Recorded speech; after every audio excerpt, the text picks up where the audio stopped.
Grammys. I know the Sherri Shepherd show was canceled. What? I just watched the clip of her and Maya. Oh, I didn't hear that. Okay. Yep. I literally just watched the clip. Maybe Wendy coming back. Maybe Wendy coming back. Where's she coming from? Where's she coming from? Where's she coming from? Rest and relaxation. Rest and relaxation. Rest and relaxation. Mama went through a tumultuous time. Baby, talk about a rebound. Wendy went through a tumultuous time and is ready to sit back on her chair. I know that's right.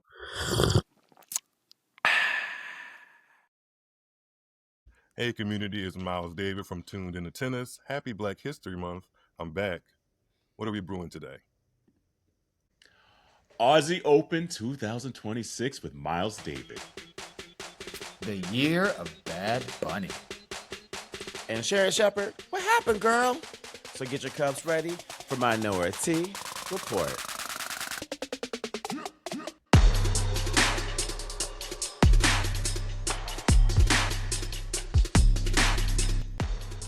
Hey, welcome to Minority Report. It is Auntie Carell. It's Auntie Dewan.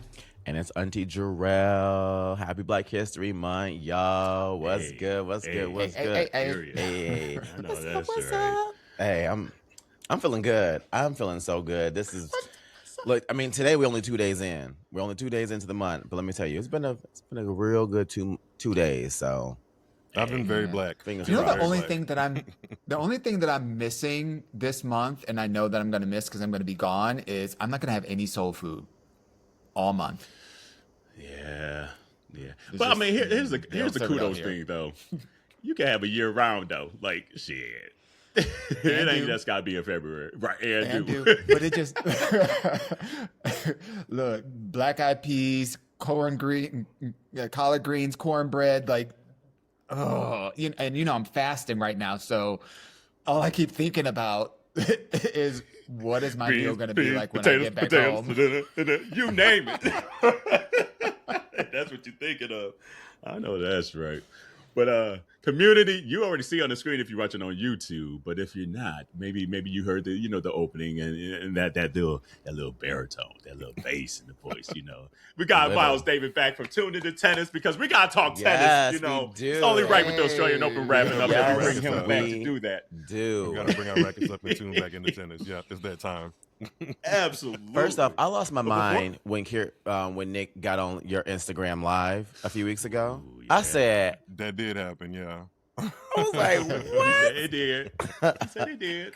That was so unplanned. Yeah. Nick is cool. I mean, like, I love the camaraderie of it. Yes, I'm like, okay, exactly. He's a real one. He is a real one. Yeah. I'm easy to get along with in real life. So, if we meet and we spend a couple minutes, we good. But before we dive all into it, how you been? Like, how's the new year treating you? We haven't seen you since the U.S. Open. How are the holidays? All this stuff. Like, maybe Girl, we only got an hour and a half. What's your 1 second hot take? What's your 1 second hot take on Nicki Minaj? Because I know you got something to say. Oh, brother. She's a loser. That's about it. Yeah, that's pretty much it. That wraps it up. But I've been doing my what's left.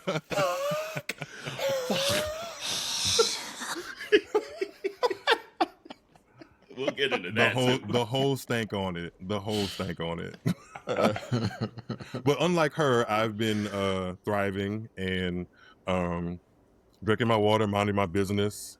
Moving around, doing the best that I can with what I got, So yeah, everything has been good. I know that's right. I need that on the shirt. Mine's gonna throw one more black you. You got one more black euphemism to put in that sentence, baby. You got one more. Okay, I've used up my limit. No,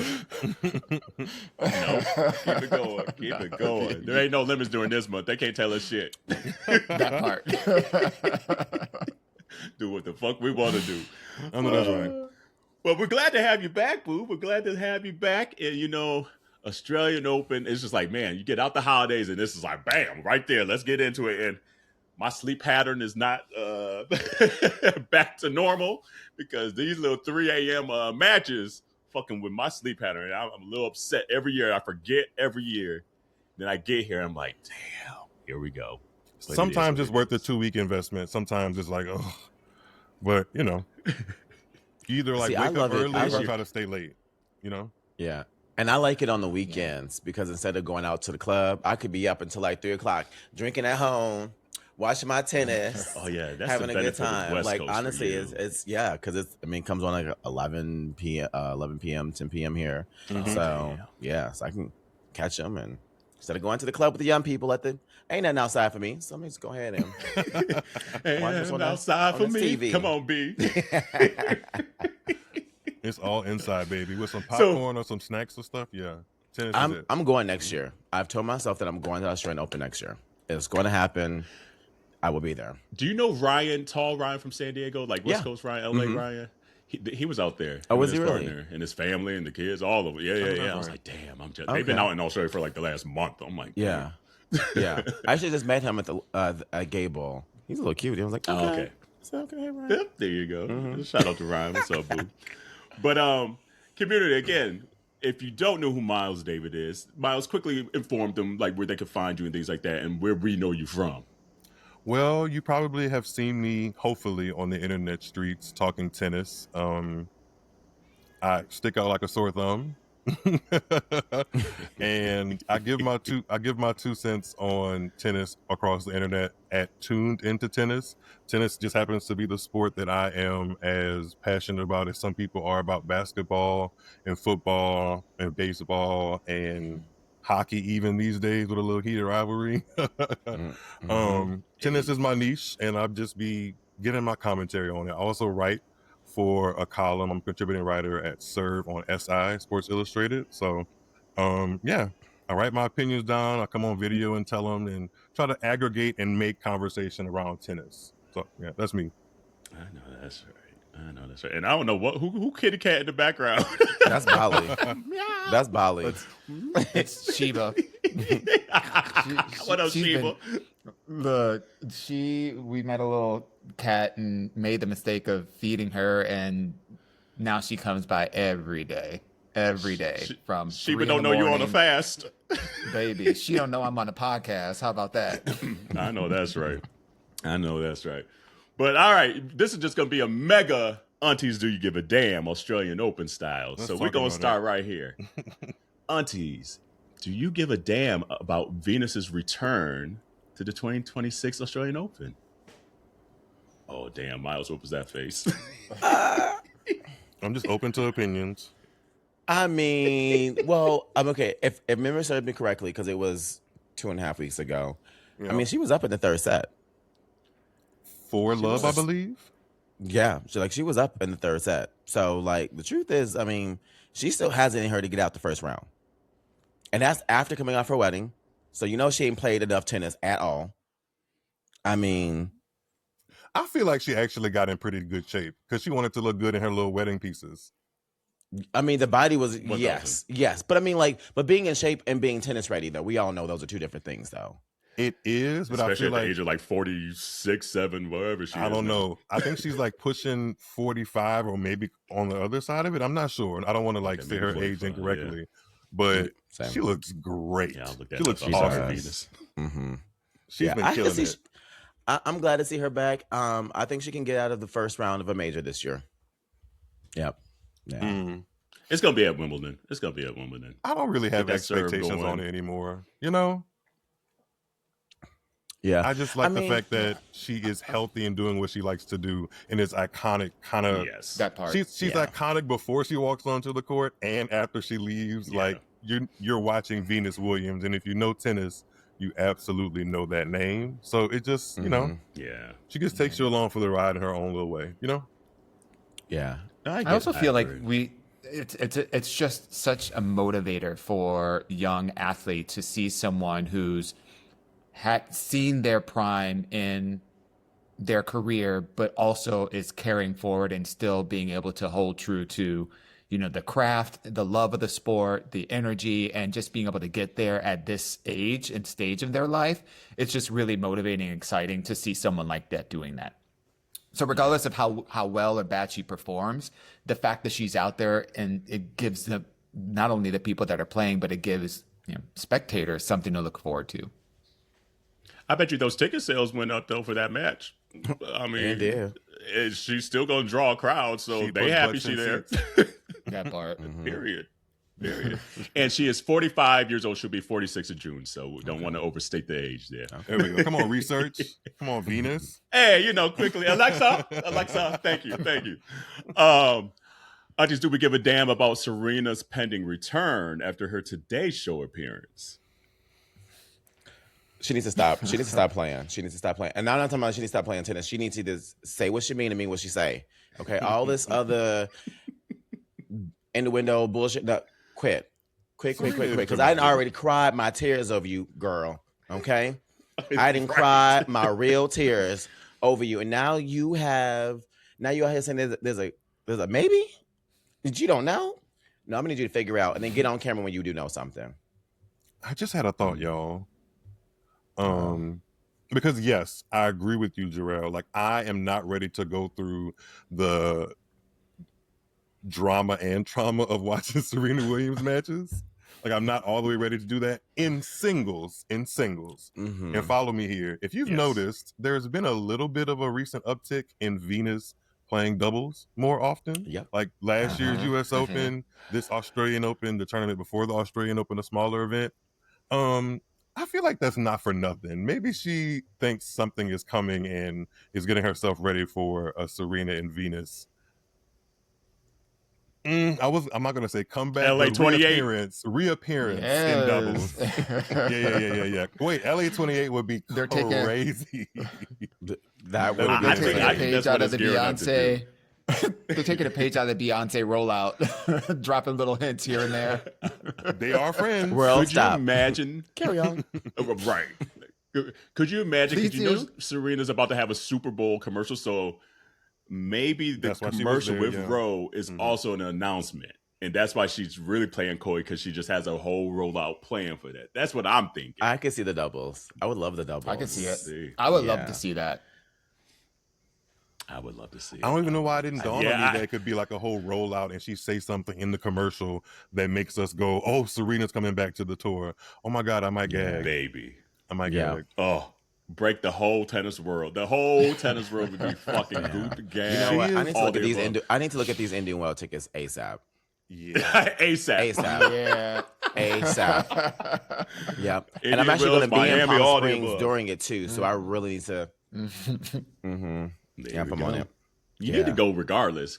I hear that tournament's cute. So It's the Williams sisters' power, man. Even at 40 something, they are really both is. like being a draw in what they say, do, where they play, all of that stuff. They are still kind of making the tennis world turn on its head sometimes with just whatever they do, whatever they touch every day. Yeah.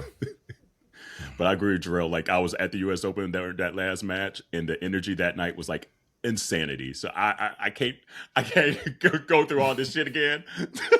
My heart can't take it.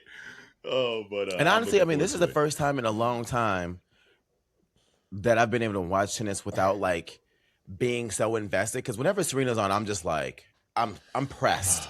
Every time Serena plays, I'm pressed, I'm stressed.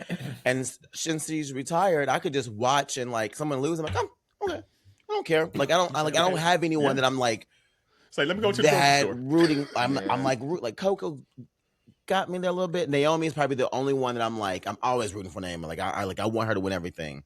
But watching Serena and rooting for Serena is a whole other level of stress. And I don't got it. I really don't got it, y'all. I'm just. Well, you I'm better gonna get say ready, something man. really Get it. stupid.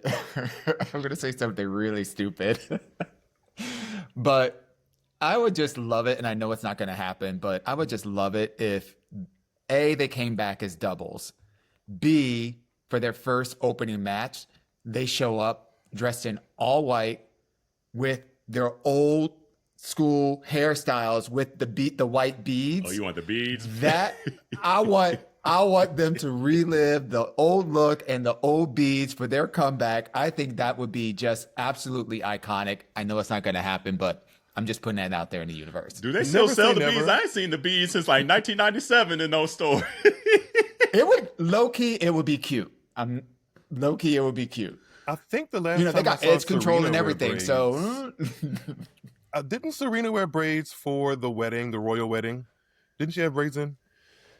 She had braids in, but it wasn't with the beads though.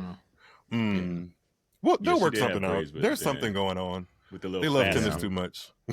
Yeah. I would love it. I would love it. Yeah, I would live for it. Well, Jarrell, you hinted at it. Aunties, do you give a damn about all the Naomi come on controversy that came during the tournament? Then she just withdrew the next round. My sister. My sweet Well, sister. let's just recap for the people who don't know, because there's a lot of our listeners that might not listen to tennis and might not know what the come on controversy is. So, Myles, you want to do the breakdown for us? Okay, so Naomi Osaka comes into this year's Australian Open seeded, I believe, in the top 15, meaning she has a good chance to at least get to the fourth round, where she would have met former world number one Iga Swiatek, if you've ever heard that name. Very dominant player, wins a lot, right? Naomi got to the semifinals of the U.S. Open, so she's had a lot of success recently on hard courts. And in her second round match, which is kind of the second thing that week that goes viral for her, she has an incident with a tour veteran player. Her last name is Kirstea. And between Kirstea hitting her first serve and her second serve, Kirstea took issue with the fact that Naomi was like audibly hitting her thigh and gesturing to herself to get ready for the serve. And she audibly said, "Come on." The mics kind of picked it up, but I guess it was more audible than she maybe thought it was going to be. And her opponent talked to the umpire, made a little fuss about it. And then they played and continued on. And then when they got to the handshake after Naomi won, her opponent gave her a real ice cold drive-by eye roll kind of moment. And Naomi kind of felt off guard about that. So she was processing all of those feelings of like, wait, what just happened on the on-court interview? And it kind of created a discussion of, was she performing either like gamesmanship or poor sportsmanship by saying audible come-ons between a missed first serve and an attempt for the second serve? The small caveat is that in her preparing for the second serve, Naomi's gestures were nowhere stopping her or like in the middle of her motion. So that's where it gets a little like gray in the area, because it really wasn't a hindrance to the player. And that's what she was trying to argue, but also another caveat, she was losing in the match.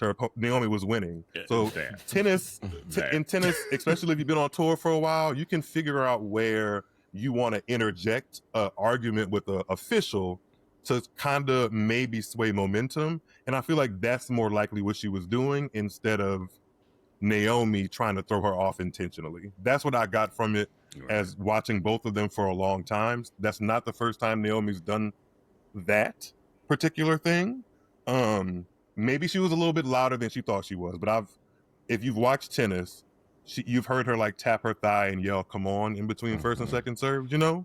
But yeah, it was just a very catty moment that went viral because of Naomi trying to process it in real time. And I think that was her first real issue with the girl on tour, with a handshake issue, which can be kind of jarring if you never had it before, you know? So yeah, that's what happened. But I mean, but the way Kirstea turned around though, after Naomi was like, what's going on? And she turned around, she gave her a little attitude and stuff like that. I was like, it was nasty. Okay. It was nasty. I was like, you didn't need to do all that. Like, you could be frustrated, but like, you didn't got to be nasty like that towards her. And that's why I was just like, I get, because with tennis, there are certain, like, I feel like old school etiquette things like that just like are outdated. It's kind of like the whole coaching thing that has changed, you know, over the years, and now players being able to interact with their coaches and stuff like that. Like in every other sport, like this stuff happens all the time, you know, like the back and forth and da-da-da-da.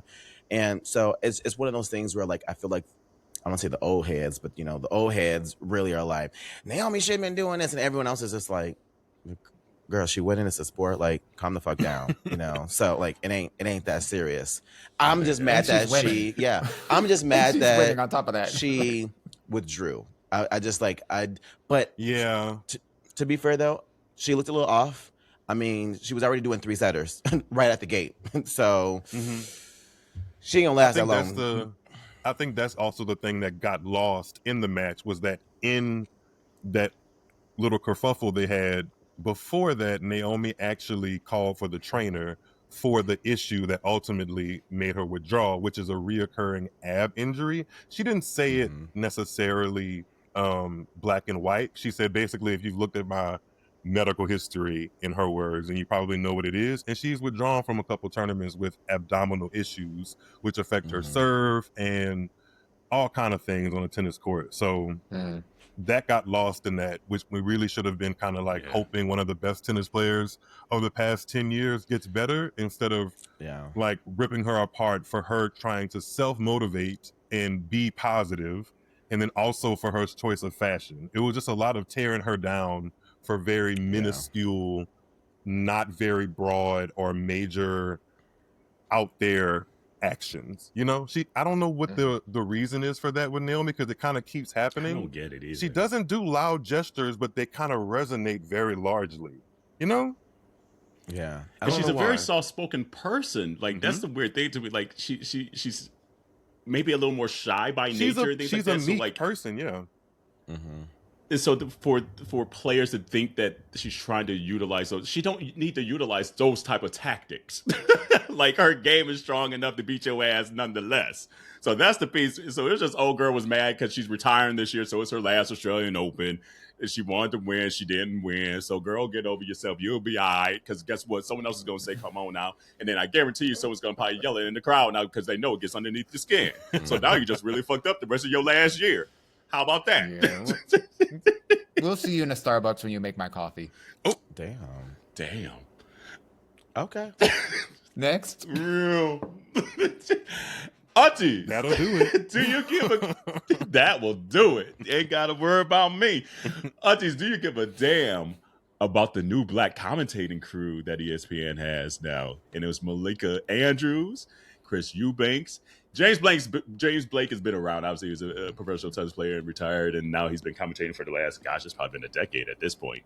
But it was dope to see that crew out there together. I'm like, okay, Black History Month. I loved it. Honestly, I really did. So good. I really did. And even just like the moments when Coco was being interviewed by Eubanks as well, and she was just like, I can't take you seriously. Like, he's like, we've been through this before. Like, I'm at work. Like, chill, friend. I know he's trying to be professional. That's the one thing I love about us, though. Like, when you ride hard with someone, and those moments are uncontainable. Like, you could be professional once you, but like, when you fuck with somebody, like, it's gonna come out. Always there. It's always there. And I absolutely it's a connection. lived. It's dope. Yeah. Just that we see each other, especially in a space like that, where it's still a predominantly white space. To just see people that you like, okay, I fucks with you, you fucks with me, I see you, you see me. There's just an unspoken just love there. And it's cool to see. And it honestly, like, at first, I was just like, okay, you know, like, obviously it was been due time to kind of probably shake up a lot of the commentating space, quite frankly. Come on now. And I was interested just to see how Chris was going to do. Like, obviously he's kind of sprinkled here and there over the last few years, but was still playing. But there would be his prime attention now. I think he did a good job. I think he did a very good job. And he's knowledgeable. He's well versed because he was just playing, so he knows how these players are playing. He knows the tactics that they're doing and the mentality that you're going into these matches with. So to sprinkle that in, I thoroughly enjoyed it, quite frankly. And Malika, this is not her like main sport. Like, we know Malika from like basketball and shit and the other sports. To see her sprinkle in, I thought she came in and knocked it out the fucking park. That's what I was gonna say. They both knocked it out the park. They really did. I mean, I'm biased, but who cares? Everybody has their biases. Whatever. It's Black History Month. I can say it out loud. Rooting for everybody that is black. Some asterisks, but it's okay. We're gonna leave those alone. I was impressed. I was impressed by ESPN in certain fashions, and I'll just stick with the positive of how I was impressed with ESPN. Chris Eubanks and Malika Andrews really stepped it up a notch. To see them both like interact in real time on the internet as well. Both of them were very active on Threads. I don't know if they got the directive that there's a black tennis community growing on the Threads app, but they tapped into it. They did. I thoroughly enjoyed it. And like you said, Chris has just been off of the tour, not even a full year, and he may even come back and sprinkle some into it. You never know. But he's right up on the knowledge of what's going on, and Malika has that really great presence. Even though she's not doing play-by-play, she's moderating the studio space, and that takes a certain kind of energy. And it is transferable from sport to sport if you have a grasp on what's happening. You got to be a little lenient. I mean, I don't know what her full tennis background is, so there may have been some instances where she got some last names wrong. But hell, I was watching juniors the other day, and I was like, how do I say that? It happens to the most seasoned people, you know. So yeah, and they still can't say Anna Samova, right? They say it different every damn time I see them commentate, so it is what it is. McEnroe says Zverev, and that's not that boy's name. Like, I'm not taking up for him, but it's not that. That's not that sir's name. Oh yes, man. Oh, man. So yeah, so more of it. That I will say, and maybe I'll give a little con to ESPN. Like they just don't show all the damn matches. Like you got to pay $39.99 to see like the number one player in the world play, and it's like, well, damn, I'm already paying. Literally the reason why I still had like the YouTube TV was for ESPN to see these damn matches, and you telling me I can't see the matches I want to see? Now I gotta dish out some more money? No, like you building ESPN, a paywall on top of a paywall. What are we doing? Yeah. It's too much. Yeah, I was big mad, like you, because I had bought ESPN for college volleyball, and because college volleyball was on ESPN1, and so I was like, you know what, I'm gonna just tournament, I'm gonna get it, cool. And then I was like, oh, you know, I'm gonna keep it because Australian Open. Just like it's just 3 weeks later, you know, might as well. Extra. What you mean extra? I said, then what the fuck? What I've been paying? You need an extra login? What have I been paying? No, there was like an extra package. I was so confused. I was like, no. But I have this fucking Disney bundle. Like literally paying for all 3 of these. What you mean? Nah, y'all tripping. Yeah. I ain't care for that either. But they got my money. And I watch. Ain't that something? Capitalism wins again. Yeah. Capitalism wins. Ain't that something? He said, my bank account lighter. My bank account lighter. It is what it is. That is too funny. Oh, that's right. All right. Well, what are we thinking about? Let's see here. We'll start here. We'll say Rybakina. How are we feeling about Rybakina beating Sabalenka for the title? Whoa, wait. Before we got there, what about the Coco situation? We're not even going to talk about Coco in her moment? Well, I was trying to speed it up, y'all. Yeah, okay. Because we got to talk. It's Black History Month, so we talk about all the niggas first. Right. I was just about to say, Terrell. Let's put a little black up in the tea. Well, Auntie, do you give a damn about Coco? Go ahead. Sound like we do.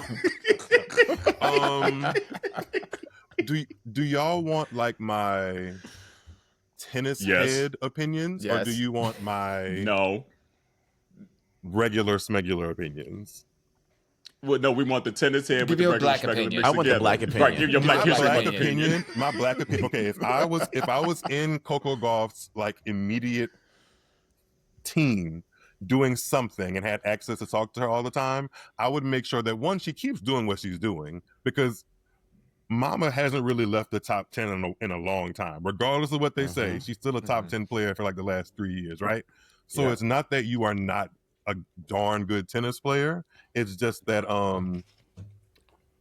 she is in a state of like maturing as a young person, doing a very specific and hard kind of job, while also having to develop a little bit more than her peers, if that makes any sense. Like if you watch her game and stack it up next to other women's tennis players, their production of their athleticism is a little bit more clean. Meaning like when you watch them, whether you are a tennis savant or not, I think most people can be like, wait, there's a certain swing to how you're supposed to do this, if that makes any sense. And Coco does it her own way, because there's definitely more ways to swing at a tennis ball and conduct your forehand and backhand. It's just that she's figuring it out.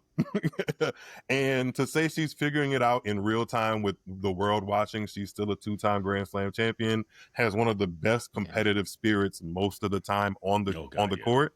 And speaking of competitive spirit, the match she lost, unfortunately, in the quarterfinals, which, mind you, is the exact same place she got to last year. So she didn't lose any ranking points. Like, she lost to a player that's like maybe 6 spots below her in the rankings. You know, it wasn't an upset by any means. She just didn't have it that day by a long shot. And sometimes, and I was having this conversation with some of my community on X Spaces, formerly known as Twitter. Sometimes you just got to let it out. And sometimes stifling it kind of pours into other things in your game. And I feel like in the moment of her like smashing her racket after the loss, she was trying to get that out in a healthy manner instead of like doing it on court. And I think in time she'll figure out a way to manage both of those, because listen, if I want to be the best and I'm out here working and I'm stressful or I'm stressed, I want to have the authority and the liberty and the freedom to crack rackets just like the other 2,000 people that have come before me, right? It is not a new thing to see somebody crack rackets. It's been happening since they basically created them, right? So I didn't like some of the pushback on that, but people aren't going to feel how they feel regardless. But it just kind of, the narrative of Coco is that for me, is that she's literally developing and growing in front of our eyes. And that's going to come with a whole bunch of stuff, you know? Her processing and learning what works for her in a whole different way, you know? 21 years old. Not even 22. Yeah, 21. 21. Yeah. Like, I mean, girl, we were doing I was uncontrollable. Baby. What you mean? Like, I'll be hitting somebody with that racket if it was me. I mean, I'm just saying. I totally. This is just me as an athlete and understanding sports. No one likes losing. When you spend hours and hours training, you're not training to lose. You are training to win. And there comes a point when you want something so bad and then you fall short and you're like, damn, so what the fuck I was doing all that for? Like, you start questioning things. And that anger it sometimes seeps from that little moment of doubt, like, I can't believe. And any person who has ever lost and actually give a damn and actually was good at a sport has yelled at least one time for fucking up. That's just a normal thing. Yeah. And it really is. It really is. And disappointment because you know you could do better. You're like, fuck, like, what the fuck was I doing today? Like, we getting mad at her believing in herself so much. And people are getting mad at her for not keeping together like some other ones. Like, the other people are losers. They're used to that shit. So of course, for them, it's no big deal. Say their names. So I mean, it makes sense. They seen it from a completely different vantage point because they could never, you know. So I mean, when your dreams are that small, you can never imagine yourself in that spot. But whatever. Dream girls. Oh, I should stream that again. Sorry. The drive-by is a real. Devon, any thoughts there, boo? I know that's right. Y'all got it. So Coco, keep fucking some rackets up. Yeah. They'll be fine. Yeah. That's my commentary. Fuck some rackets up until you get it right, boo. It's and also all shout out to Serena being like, and I am known for smashing some rackets. When they asked Serena about it too, and Serena was like, y'all tripping. Like, because y'all ain't seen me. And she literally said, cue the footage. And that's exactly what they did too. They said, right, roll it happens. Like, yes. Yeah. Athletes. And I'm like, here's out. Yeah. And we have a white commentator dude who's made a whole career about flipping out and having tantrums. Good. And we celebrate him for the last 50 fucking years. I wouldn't say we because I don't speak French. It is what it is. But... yeah, you clocked that. You definitely clocked that, didn't you? I know that's right. So, Rybakina, Aunties, do you give a damn? Rybakina ended up winning. Did we see that coming? Yes, we do. Did we like that? No. Okay. I did. Here's the thing. I like watching Sabalenka play, but I like watching her lose more than I like watching her win. And that's just petty in me because her facial expressions just cracks me up. When we talking about like not being good at losing, there's just a little joy in me that be like, ooh, that is eating that bitch up. Just eat her up. And that's wrong. And I don't got nothing against her. I actually like her. But I don't know why. That's, again, I'm Auntie Henny, so that makes sense. Yeah. No, I agree with you. there is nothing like, even as a spectator, watching somebody who you know is going to get upset on court. There's just something very entertaining about that. And I can imagine anybody that's playing against her, that's very motivating to keep doing what you're doing to get them kind of reactions, because those reactions are distractions from the game. And, you know, she's good for that. Okay, but how did Myles feel? How did you feel? Because I feel like Myles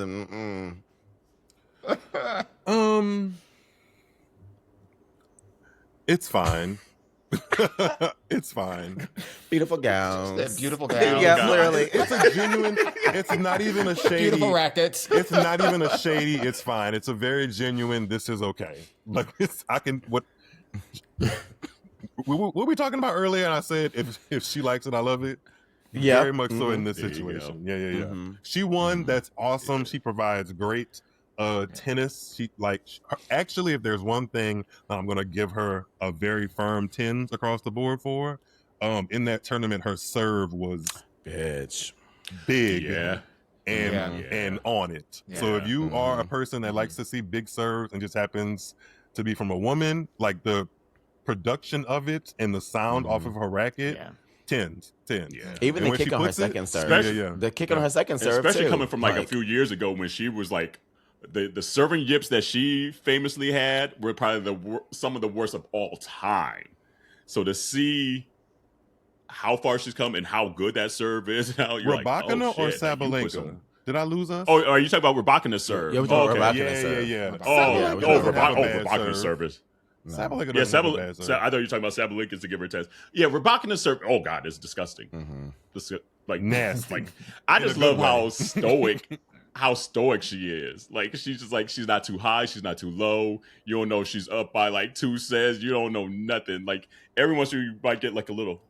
I She know. might do a quick little smile. It's a little crazy and then eyes sit her though ass to down. me though. She give a little crazy eyes, like Crazy. Oh, eyes. because I'm like, girl, do you want to be here? Do you know where you are? Blink if you need help. Like, because how you winning a Grand Slam and to Myles Park, all my she did was God. Is anybody this.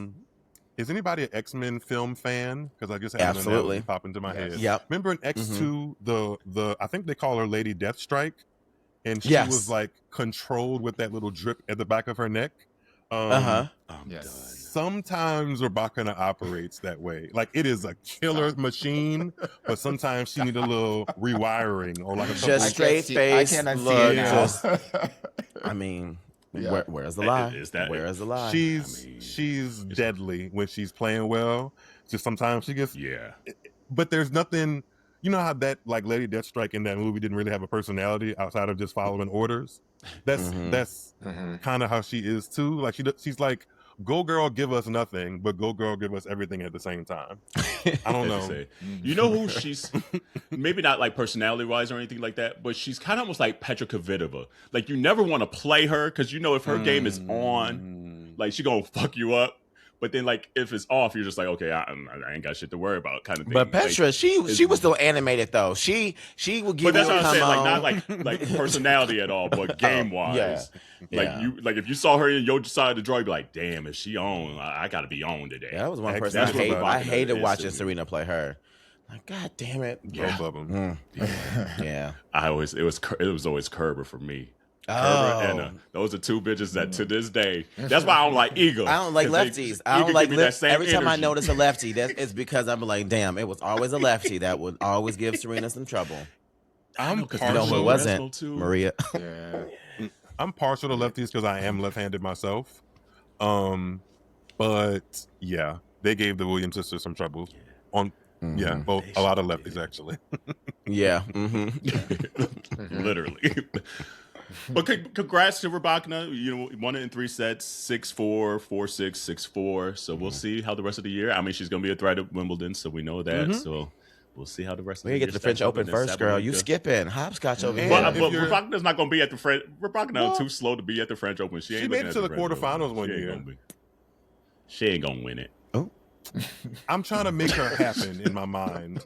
Imagine if she was like save your a, breath. Right. imagine if she was like a stoic, like imagine her on the set of Mean Girls, but she was like the stoic beauty. Or if you're like looking, to tie it together to what's happening currently. You know how America's Next Top Model is coming out with that documentary? I feel like Tyra Banks would love her as far as editorial shoots and stuff. If you're looking for a girl to like give you high fashion Eastern European Vogue, very icy, that's Elena Rybakina. So that's some people's Steve. That's some people's Steve. I see it. That's I honestly, you connect them dots. I see it. Yeah. This is why I come on this show. And then, Aunties, do you give a damn on the men's side? And before we even get to the championship match, do we give a damn that Novak has now reached 100+ wins in 3 majors and got to his 38th final of Grand Slam? Even as much as I don't like this man, like the numbers don't lie. I'm like, damn, okay. Well, I'm gonna look like Stevie Wonder with these numbers right now.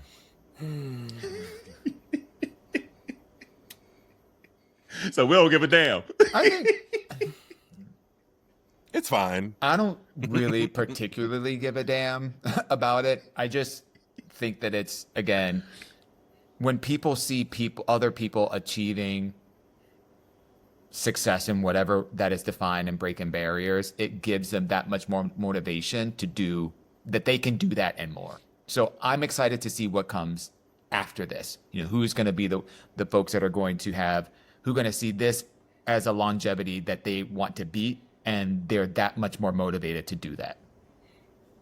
That's a really good perspective. That's a good PC answer. But that's a really good perspective too, because I've been thinking, are we putting too much emphasis on like trying to find tennis players to rack up numbers like that?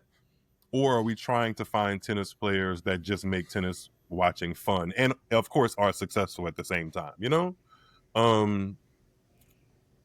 When you get to that like rare air that Djokovic is in, and like large scale umbrella really pulling back, he is one of the best tennis players to ever pick up a racket. But unfortunately, in a lot of people's dialogue and community, he doesn't really come up as somebody that you have like an emotional tie with. That's not saying anybody, that's not saying like nobody feels that way, because some people do. Some people really are like, he's the best tennis player I've ever seen in my life, which is completely fair because we all have somebody that we like feel that way about. It's just that I feel strongly. Unless you're Baltic. Because they feel really strongly about some. They love their Serbian king. I just feel like when the spaces I'm in, he comes like 3rd or 4th in terms of like popularity. And I feel like that kind of weighs and grooves into how he operates in tennis these days. It does. Even his like snarky responses in press conferences are like, you gonna recognize me. You don't forget that I won X, Y, and Z. He just doesn't come across as the most relatable guy, but sometimes you don't have to be in sports to be the best to ever do it, you know? No. He's absolutely accomplished everything you basically can in the sport, times 2 or 3, you know? So yeah, just another stat in his history book. Yeah, along with runner-up.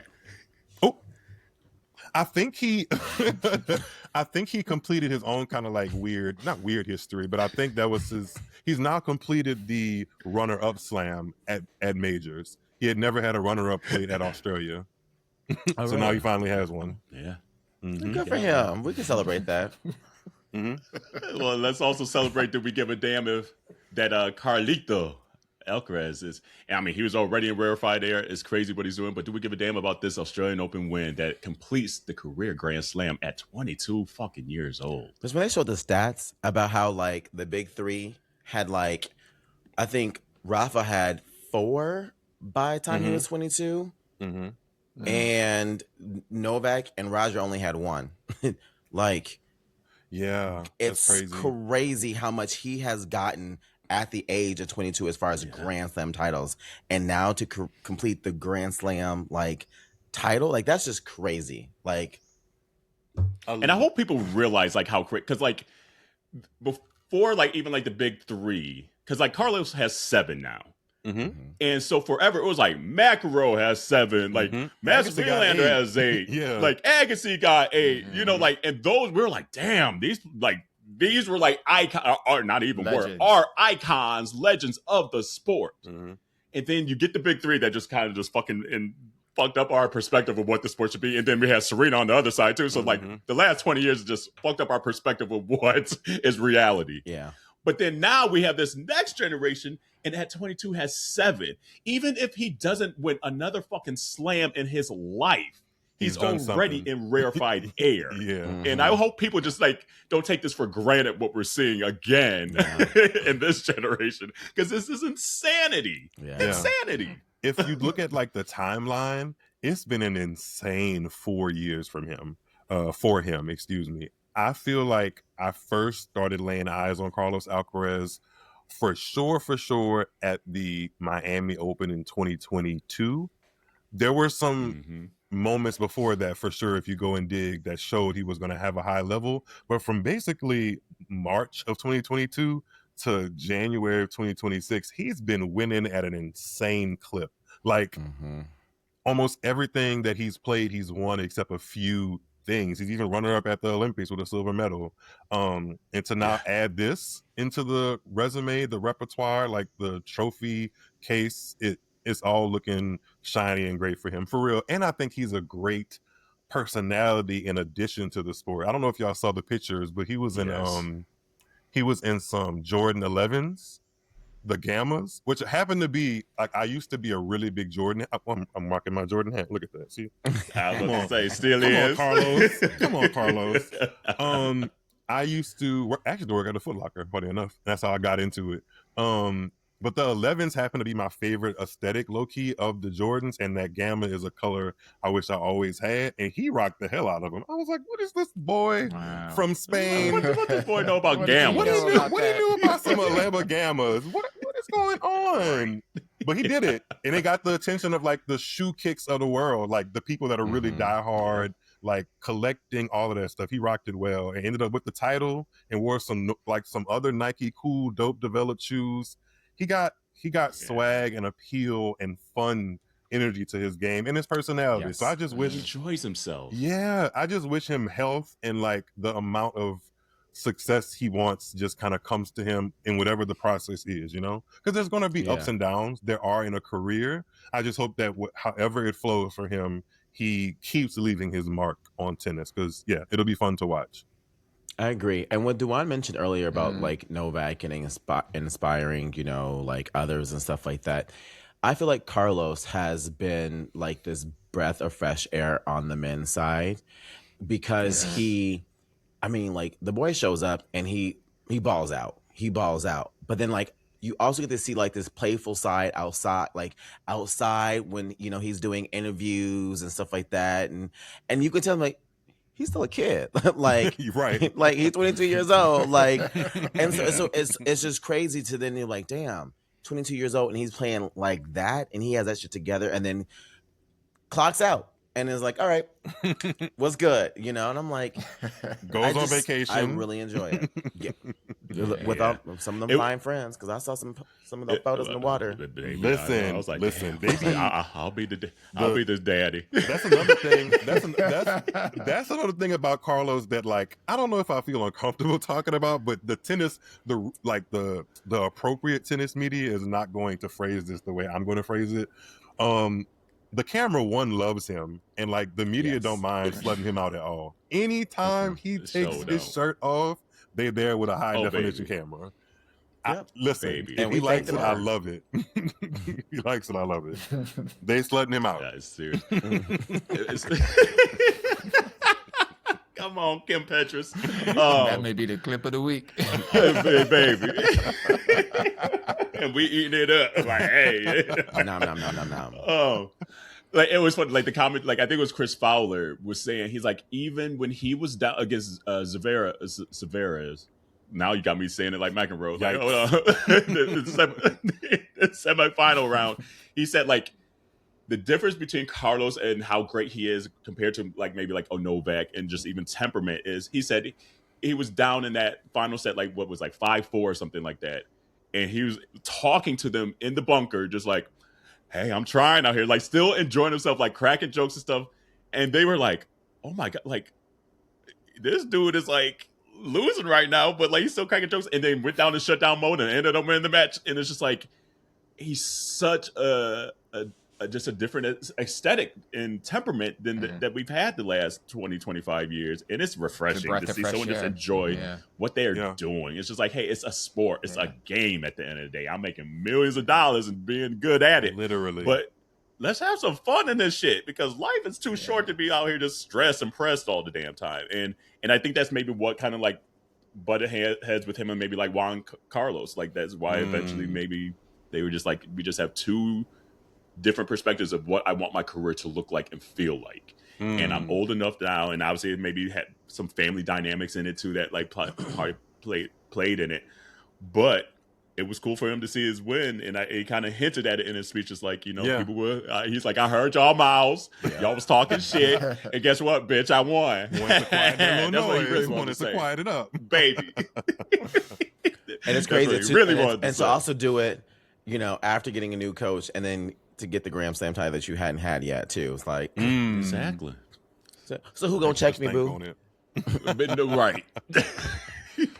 Oh, Sherri. So before we end this, Australia Open was a good tournament, especially that towards the end. There was a lot of matches that were kind of like not that fun to watch, quite frankly. But the semifinals and finals kind of wrapped it up nicely. But Miles, who ain't got that dog in him though? Who ain't got that dog in him in this tournament? Carlos has the dog in him. Carlos definitely showcased some dog, but some of his ATP counterparts, some of them showed some cracks. I don't know what was going on when they were doing the breeding for their litter. I don't know. But their bark, they got some bark, but maybe no bite yet. They're working on the bite. Okay. They're working on the bite. Would you believe that I think this was Felix Auger-Aliassime's highest seeding at a major in like 3 or so years?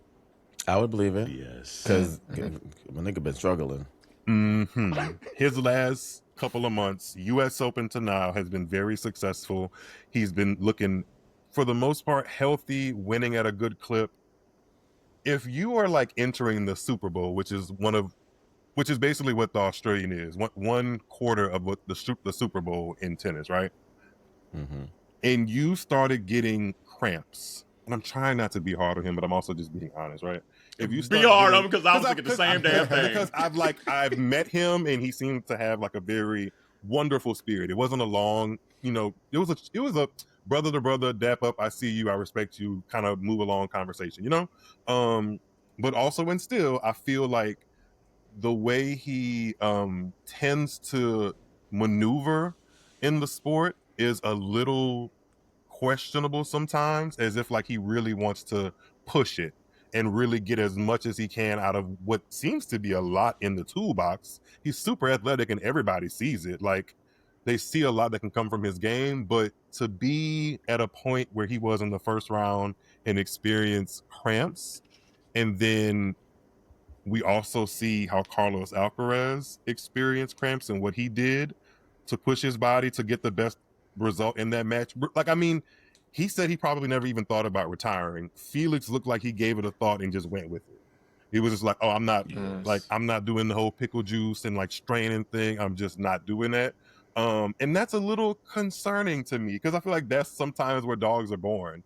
Regardless of if you win or lose, like, if there's no other time to really push it. I'm not saying go out there and break a bone and like leave yourself with like bloody shins. I'm not saying do all of that.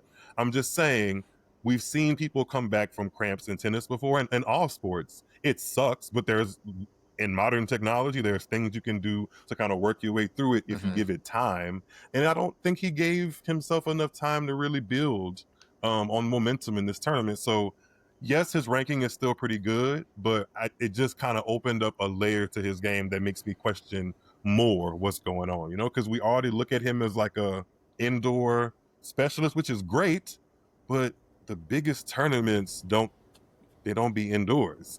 They just don't, so we'll see. So he don't have a dog in him. No dog.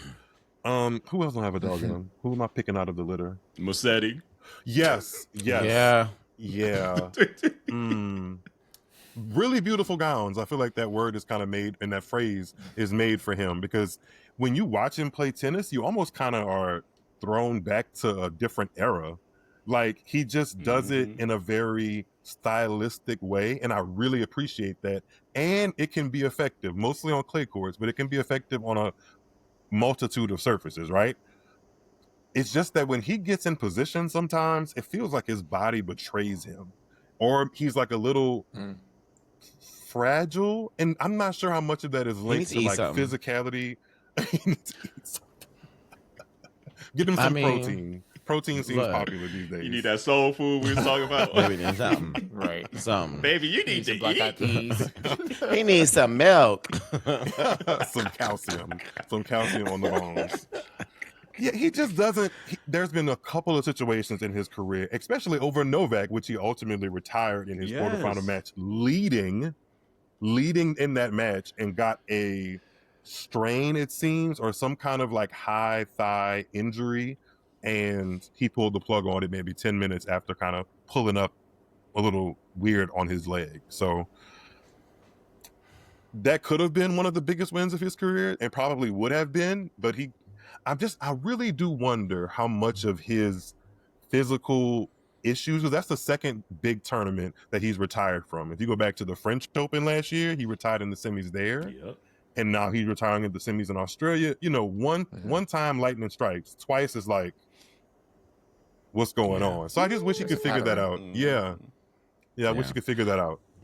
I mean, I will say this. The only thing that I liked about him retiring was the fact that we got a Novak and Sinner semifinal, and we didn't end up getting a Sinner and Carlos because of Novak. So that's my roundabout way of saying something nice about Novak to get us to Carlos and not having a boring championship. So Wait, you thought it would have been boring? I am tired of seeing Yannick and Carlos in the same, and I'm tired of seeing those two. I'm enjoying it. I'm enjoying it. And the only reason why I say that is just because I just want someone else to have that dog in them to like step up and be like, you know, because we even said this on the podcast a couple weeks ago. I just feel like Carlos and Yannick are so far from everybody else that like I'm low key rooting for the underdog, but only when the underdog is Sinner, like not Sinner, but whenever they're playing Sinner, like whenever it's Carlos, I want Carlos to win, but I just want an underdog at this point to like get into a final. Like I would just like to see some new blood in a final for once. So they need to step their nothing wrong with that, right? Up. Exactly, but that's why I'm rooting the way I do, because I just, I mean, what the last, like U.S. Open, basically last 2 years, it's just been those two. So yeah, they won the and last a little 9 bit of Shelton major titles, maybe. No, they have a stranglehold Shelton, on it. He's in the cusp, but no, he needs to. If I could. His front, ahead, his forehand. He needs to get his forehand together because that's still way too light. It's not enough power on it. Like, not his light. backhand. He needs. I mean, compared to some of the other boys, I actually no. It is. You're right. I'm sorry. It is his backhand. You're right, Pharrell. It is his backhand. It is his backhand. Yeah, it is his backhand. Because I was like he would. I feel like he would take offense to that. But you know, you have a point. Yeah, he would. You know, and that's why I backpedal. I backpedal, and I said it was right. I said Pharrell was right. That was a soft correction. Look, appreciate I got that, it together. Miles. Look, I got it Man, together. Sean gonna show up to his crib right quick. My B, Nigga, I said the wrong one. I'll show It's you the lights. backhand. It's the backhand, but it's too slow. Like, I mean, right now, like everyone above him is gonna eat that backhand up. It's not strong enough. I think there are still parts of his game that he's working on, but we're in the segment of talking about who doesn't have dog in him. Shelton does. I'd take somebody, like if we're doing stocks and bonds and holding on a tennis player, I would hold on to the idea that Ben Shelton's biggest moments are still ahead of him because he has more developing to do. He's still not even 23 years old. I think he had, all things considered, a pretty late jump on tennis being the exclusive sport. So he's still doing big things. And he also lost in the quarterfinals, which if you're going to lose at a slam, sometimes you got to take some on the chin. Serena has actually quite a lot of quarterfinal losses in majors. You know, it happens. Oh, don't remind me. There were so many years of traumaticness from the quarterfinals with her. Oh. See, and you want Well- this back, Jarrell? You want this back? See, no. Oh God. Look, I don't. I'm telling you. Stress.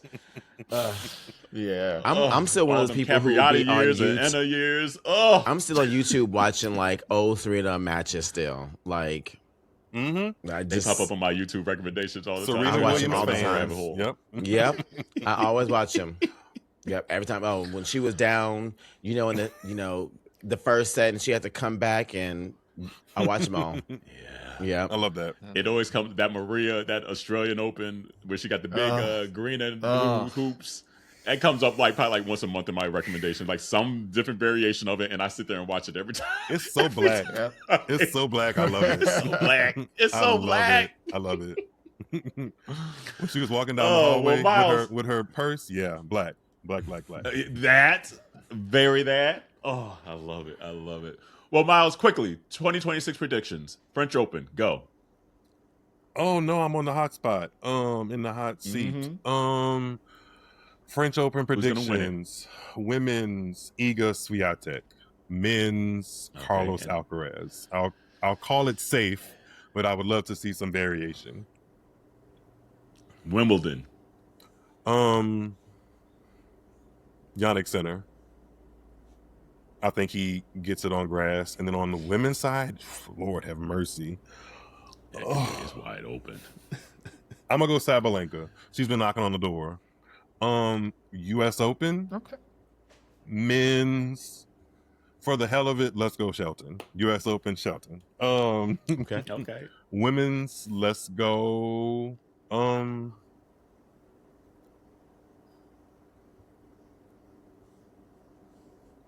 Let's go Coco. Just to put a name out there before I go too deep in my head. Let's go Coco. Okay. Well, we'll see how it shakes out here. But we appreciate you always coming in, giving us your Yes, tennis yeah. knowledge. For those that's listening to the podcast, we got a little more to give you here. But right now, we're going to take a quick little tea break, and we'll be right back. Hey, community. A lot of you have asked how you can support Minority Report outside of the sharing and downloading and subscribing and leaving reviews. But you can also buy merch. Come on, baby. I know that's right. And we have a whole lot of options, from clothing to pillows to tumblers and bags. And we continue to update all of our stuff with new styles, new colors, and new products. Jarrell, where can they get all that stuff at? Well, they can get all that and then some at minorityReport.com. They can find all the goodies, find out additional information about your aunties. And we also want to make sure that you share and tag us when you do buy merch, all right? So let us know if it's a hoodie, it's a tee, a long shirt, a towel, because we know you need those. But let us know. Absolutely. And remember to wash your hands, your legs, and your ass. All right, community. This is just going to be a jumbo episode, by the way. And if you're looking for a drag race this week, we didn't put the drag race out there because it's a two-parter, and we wanted to save time for this episode, So you'll see the two-part reaction and recap of Drag Race next week. But in the meantime, we're going to get another Aunties Do You Give a Damn, because there's just a lot of stuff in pop culture this last week we need to talk about and just like society. So, Aunties, There's a lot going on. And do you and give some a late damn? breaking news, apparently. Some late Yeah. breaking news. Coming in the ninth inning. Lord. Right? Good Jesus.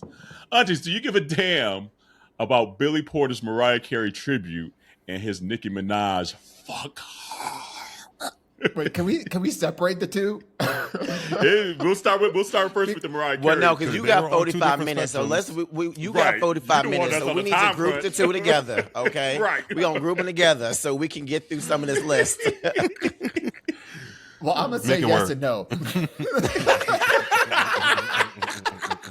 She said, I'm going to ungroup it anyways. Okay, look. She said, me, I'm going to ungroup them. I know that's right. What you give a Baby. damn about, Dewan? Her fuck her, because baby, I know that microphone was melted after the, Along with that wig he had on too. honey. Oh my God. The memes had me cracking up about that wig. Somebody said she went into Whitney Houston's old library to pull that wig out from 1992. I was like, Billy. My sweet summer child, Billy. oh, shit. You know, it What actually about made me y'all? think About of Billy? something else. It made me think about something else he said in an interview where he was like, we're all like 3 months away from being like broke or something. And I wonder what's going on in the Billy Porter world. Cause like to keep it and narrow it down, right? The only reason I would give credence to the whole hot breath of that fuck her would be because the bottom row just it looks different from the top, which is fine. Nobody has perfect teeth at all. No one does. I just think it came from the depths of their soul. I'm so sorry. It I tried to came. keep it together. Wait. Okay. No one has perfect teeth. I don't have perfect teeth. I'm known to throw a little bit of shade. And I was in my head, I was like, where is he gonna go with this? Because is this about was it about class? And I was like, it surely isn't about the mouth itself. And Oh my God. that Mack truck came straight through the building. And to get all Let's just three say of us he's a gas talented. is rare. Let's just say Billy I'm glad Porter you is said it. talented and he speaks his mind. And he's Yes, himself authentically. Yes, 1,000. agreed.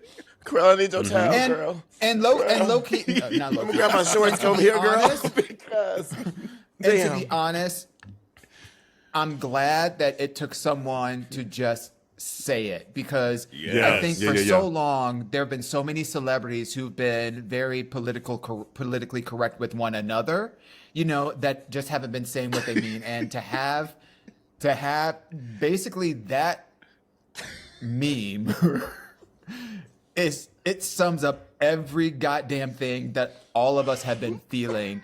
Well, let me rephrase. A lot of us have been feeling about the whole Nicki Minaj situation. So I appreciate him for what he said, for sure.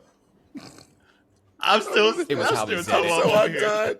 undone. Guys, you undone me, girl. I am blown apart. I'm trying to get it together. Then I am keep looking trying at so Jarrell. hard. He's taking me Community, back I'm so sorry. out. Here's the thing. Like, Billy Porter is just that auntie that we all have that just don't Yeah. speak their mind. And it's so Fun real. at the cookout. It is so real. Fun at the cookout. Yeah. And here's at the what I cookout. want the community to do, though, because like even going back to like the tribute, it was crunchy. But like Crunchy go is back, crazy. like I don't think people realize how talented Billy Porter was in his prime. Like Billy Very Porter much was so. out singing everybody, and literally go back like 10, 15 years, like and it's one of those things where like when you're just such a good vocalist. You like just wear your voice, like we see it on the greats. We saw it with Whitney, we saw it with Mariah, we see it with Aretha. We see like the voice just Even cannot Brandy hold came up like out and that. said, even Brandy recently came out in an interview and said, listen, I know I that can't see my that high. fans want me to be able to do what I was able to do when I was 19, but I ain't 19 anymore. I'm paraphrasing. And so, Yeah. As much as you want these people to just, be at a bar for the rest of the time that they're in the spotlight, it's just not possible. That being But said, on the flip side, you gotta the know, right? the arrangement was crunchy. Yeah. Crunchy is The so vocal funny. quality of what he arranged was crunchy. Yeah. Let's put it this way: the performance matched the hair. Ooh, streaky. Y'all are taking me out Yeah, today. I can't. I ain't got nothing else to cannot. give. I ain't got nothing else to say either.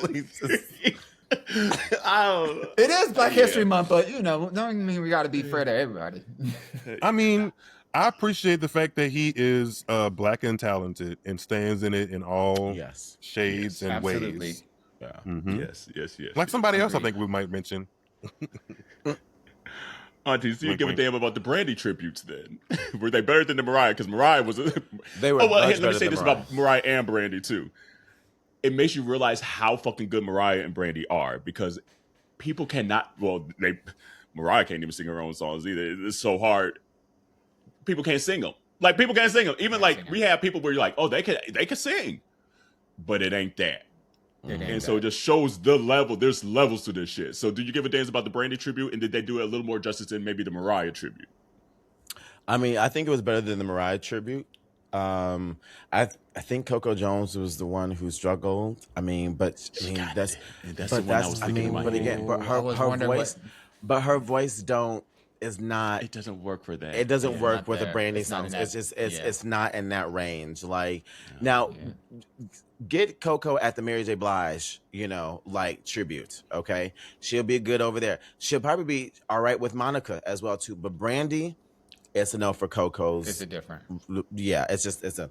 But I think Flo did all right for a girl group. I mean, they got 3 different voices, so I mean the harmonies is there. Kaylani ate. Like, and it's agree with again, that. Brandy is not an easy person to sing as well too. And of all the people, and also, but no, Brandy was still the best. Because Brandy sounded Yeah, good. but right. Brandy, she said, "Thank you, little girls. Let me show you how it's done." I'm gonna show you how it's And done. She got up there and I said, "Damn." Yeah. That's what it just made me realize. I was like, and I've had a note, and we're gonna save this topic for our next episode, maybe, because I've had this note in my phone for probably 6 months. I'm like, oh, we'll just use it for a thing. It just makes me think, who the fuck gonna do a Beyonce tribute? Like that's what I'm Nobody. scared of. Like I don't want nobody.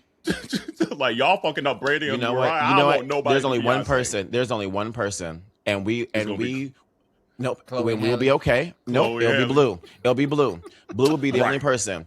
Blue will be the only person, and everybody would be like, that's her own seed. That's her own child. Like it's the only. Yeah. Blue would be the only person that everyone would be like, you know what? Whatever happens, happens, and we all gonna love it. She already getting her dancing, mannerisms down. Yeah. Like she'll be the only one that'll be able to do it. That's it. 'Cause I was like, I don't. Have want we none of ever this. seen have we ever really seen a tribute to an artist or group that has just been really successful? Let us see who did Patti LaBelle maybe like a year or two ago. That's one where I was Ooh, like, New oh, Ledisi Attitude. ate this Yeah. up. Okay. She ate that up. Okay. Ate it up. Actually, Yeah, Ledisi's New great Attitude. at Ledisi's has been in some great tribute moments, I think. But she Period. can't. Yeah, I don't she think has. she can do Beyonce. Yeah, I don't No, think she she can't do can. Beyonce. That's But just different. That's surprise me, girl. Surprise me, Ledisi. Yeah. I don't know. Yeah. It's just I just bring that up because it seems like every time that there was a tribute for, I'll just keep it in Black History Month, okay? 'Cause I know that. Anytime we see like a tribute, it just seems like, I don't know, maybe they're not given enough time. Maybe they're selected like a month or two before and they don't have the time to really curate the kind of arrangements. And, obviously they're not trying to emulate exactly what the song was, but they're giving a tribute to. So it's a nod to, it's in the spirit and the vein of those songs. Like I think about Michael Jackson, I think about Mariah Carey, I think about Whitney Houston, I think about Aretha Franklin.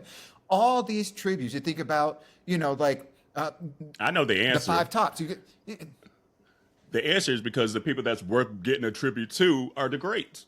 Not everybody great. Yes, exactly, and that's the real tea. There's levels to That's the this real shit. tea because That's like what you see. That's what you find we out. got to see on the I think you have a Grammys. point We there. got to see in the I think Grammys. you have We a got to point see there. the tribute in the Grammys. Yeah. And when it came to D'Angelo, Roberta Flack, and Angie Stone, like they ate that, but that was Begin because the songs that they're singing, great songs, but they weren't the greats in their respective genres, if that makes sense. So like the bar is just different. So the it's, bar you is gotta be different. top. You gotta be top tier to play top tier, Say that again. and don't be bringing in rookies. Yeah, I get that. Yeah. That's It just- what it is. It's always just.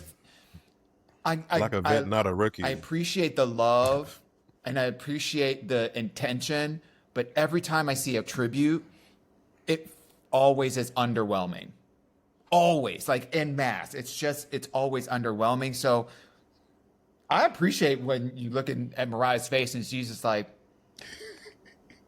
because that's how Also, I how want many to of these do. tributes Mariah gonna get though? I feel like Mariah Carey got a tribute every goddamn year. They're getting Like her at flowers. this point, They have no, been at coming this- because didn't what's her face do one not that long ago, and they had like a little tension. Yeah, What's her because name? what's her Money name? Money She had Long? Like She had Tori one Yeah, last Money year. Long did it. Like, yeah. Yeah. Like I'm just, Yeah. girl. When, Damn, like they trying to push and it. They trying to push her out. They said, "We're tired of you, Christmas. We're gonna give you your flowers. We're tired." and will linger on. Baby. And we'll. Aunties, all right, let's get into the Grammys. Aunties, do you give a damn about the D'Angelo and Roberta Flack tribute? Yeah, it was good. It was good. It was great to see so many artists I haven't seen in a long time. Like Q-Tip. I ain't seen that nigga in a long time. Well, no, Q-Tip wasn't in that one. Well, he can't even present to yeah, Pharrell. but it was Q-Tip. Raphael Sadiq, right?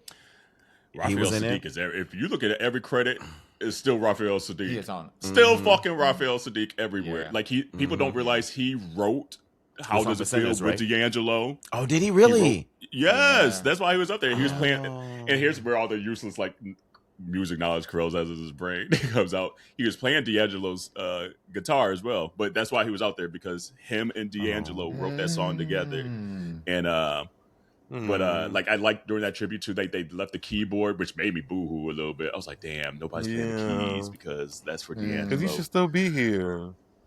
Yeah, that was tough. But like I agree, like one of the best tributes I've seen in a while, quite frankly.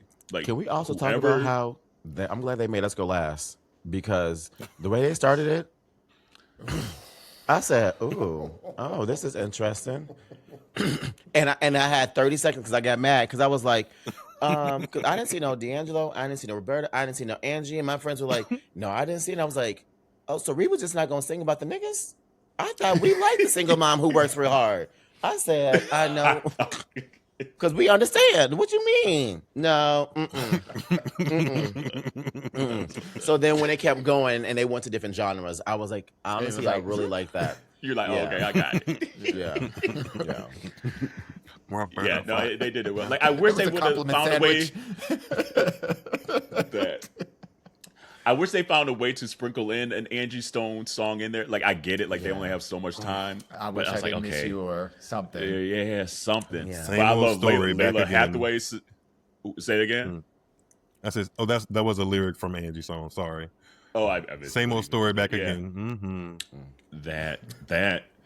And then, like, they had Layla Hathaway sing her dad's verse of the song, which I don't think people caught on. And wearing, like, the style hat that he would wear and things like that. Layla Hathaway's another singing ass fool. Like, Yeah, that she sings lady her be face singing her off. face off. It's disgusting. Oh. Yeah. And then, like, to have, like, John Legend and Shaka, like, I mean, yeah, it just felt good. Like, especially because, like, the Grammys has been known to kind of fuck up some black tributes Yeah. over Yeah. the years. Yeah. And we always leave saying, okay, the BET Awards got it. So this year I was like, oh. I was like, they got it. They do? got Not it. on the first day of Black History Month. They knew better. He said they Not do. on the first day. I know there was someone. I know there was someone in that room that says, "No, we got us. Y'all do y'all. We got us." There was somebody in the room who literally carried that energy. There was this whole separate team. Yeah. Yeah, You exactly. don't gotta Like, worry about y'all, us. Y'all go sit over there. Go worry about Leave us alone. Ozzy, Y'all do- go y'all get do Ozzy and Ozzy Post Malone Osbourne. and them. That is a talk about Motley Crue. Baby. Wow. And here's another little nugget that I don't think people know. Like, so they ended with the Richard Smallwood song, which is probably one of my favorite gospel songs ever. But the connection to is Richard Smallwood's music teacher in 8th grade was Roberta Flack. How crazy of a Really? small world is that? Look at God. Wow. Yeah, so it's just like it's That's crazy amazing. even that connection to the end with that too. So I was like, so I was like, boo, and just crying. Yeah, shout out to the Grammys for that. They did that well. They really did, and it was probably the best performance of the night because everything else wasn't that good. Maybe do you give a damn about any of the other performances? I will say Justin Bieber sounded good. I will say that to the point that even my dad texted me. He's like, "Oh, I didn't even know Justin Bieber could really sing like that." I was like, "I know. I'd be forgetting too." So that one I was surprised. I just looked Pleasantly concerned the surprised. whole time though. Like he sounded good, and that was what throwing me off because he sounded good, but the way he looked, I was just like, "What?" Like, I mean, what is even from the going red on? carpet, like I even watched the Yeah. the red carpet pre-Grammy, Yeah. and homie just Yeah. looked dead in Out. the eyes, Out of just it. like Yeah. yeah, I don't know. It's something just screams help in me. Like when I see him, I just don't. I don't know. So that it just rough. felt uncomfortable. I couldn't I enjoy agree. listening to him sing because I felt uncomfortable because I looked like we were watching someone who needs help in real time, being Yeah. idolized and not getting the help that they may potentially need. And I don't know It's if I'm like- projecting, but it just did not look right. It reads a lot like what we see with child actors. You know, these child actors that go wayward. You know, like you see it. You see the things happening. You know, the Amanda Bynes and the whatever names in there. Britneys, you see it happening. It's just like, and then whatever happens in the dark comes to light. So I will say there was one performance I did like. I liked how they did the best new artists. Yes. I like how they gave all the best new artists like I 60 agree. seconds or whatever to like do their little thing and then present it right afterwards. I thought that was a really neat way to just highlight the best new artists. That was real cool. And shout out to their editing team because they got the performance clips right together for the they went on commercial break and it was like that's what they showed to announce the presenter. I was like, damn, come on, editing team. Yep. They was on it. Yeah, Olivia Dean. I mean, she's like the crown I jewel love right her now. She name sounded great, in her looked voice. great. yeah. Yeah, and then Leon Thomas sounded great. He did the damn thing on Mutt. So I was like, okay. And I liked Gaga. I was like, if you're gonna be Gaga, be Gaga all the way. No. And I was like, liven this shit up because all these hoes just sitting down. Come on, Sure said Gaga, no. over here. I mean, she just stood there. What you mean, liven it up? She did. Like even just standing there. I Girl, mean, look what's at the it- flip side. Justin Bieber just standing there. It was lively. And it was the same thing. That's what I'm saying. Ain't no difference. The only thing was the tempo of the song was different. Other than that, she might as well have just stood there, but she basically did. And she loved that damn keyboard. She said, I just got our tour. Y'all ain't getting no routine. Fuck all that.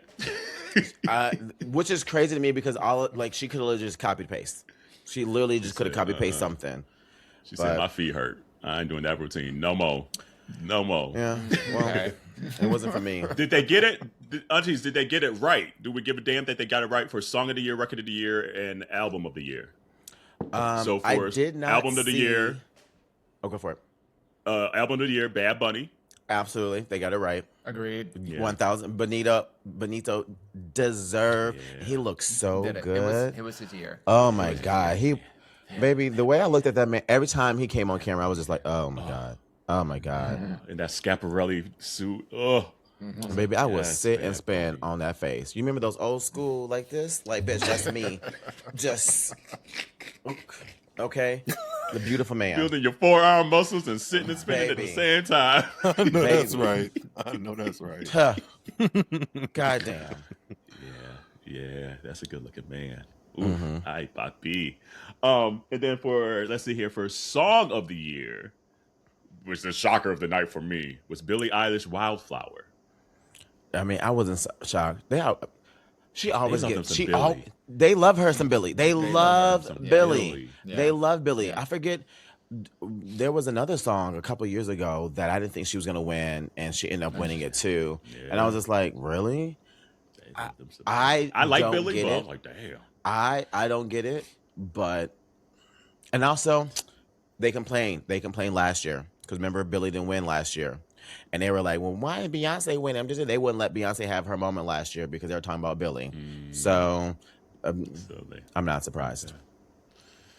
And then for Record of the Year was Cher, who Cher gave. Cher looked good though. Cher came out there in that dress and said, "I'm gonna let y'all hoes know I still got it at 89 years old. Fuck y'all hoes. Yeah. I might not Is be she able to really read the 89? teleprompter. I might not be I able think to she's like read." 81.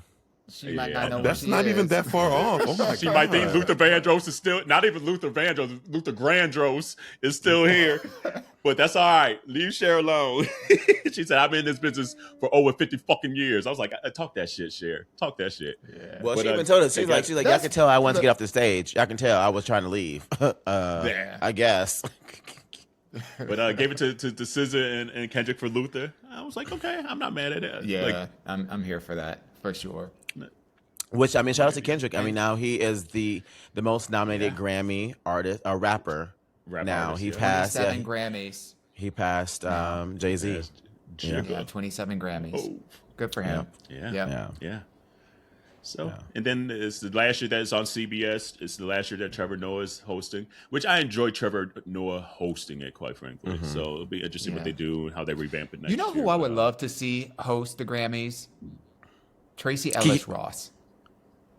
Ooh. I that's would a love good to one. see her not host mad the at Grammys. that. Every time she hosts, which has been probably, 3 times a major, award show, She just, first of all, she's just royalty.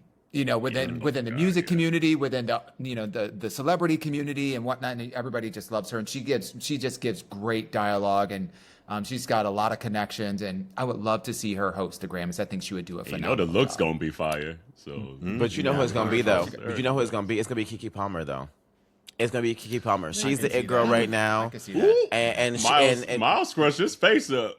But when you think her audience skews old and young, like as far as someone who like could appeal to multiple generations, Keke Palmer's that it girl right now, which I think she has a bigger reach age rise than Trevor Noah personally.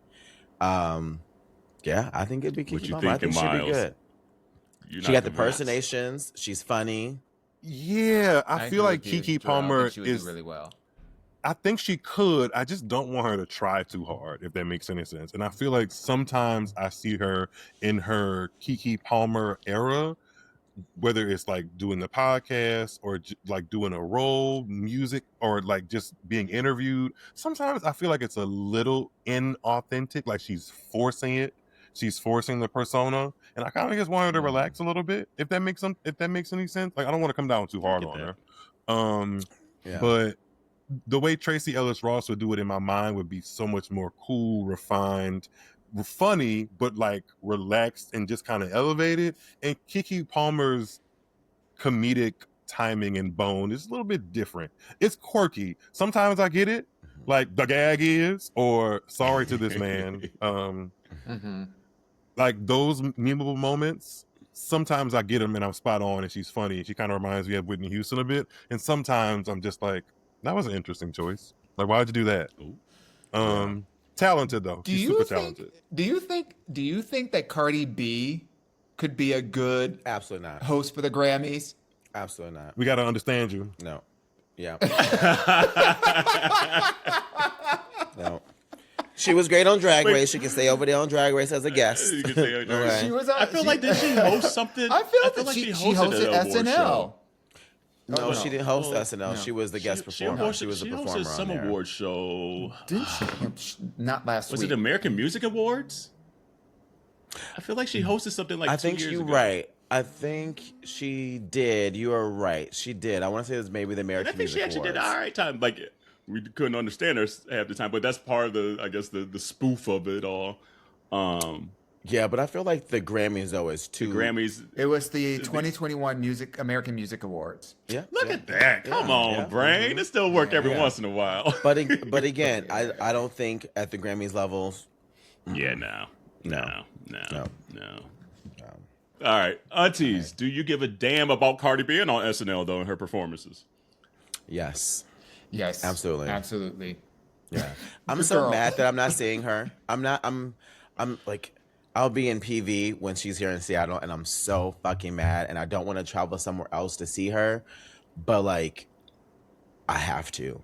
Like, I love Cardi, and this last album, it goes Renaissance, and then I'm playing Cardi. Like, those are my two albums that get me through my workouts.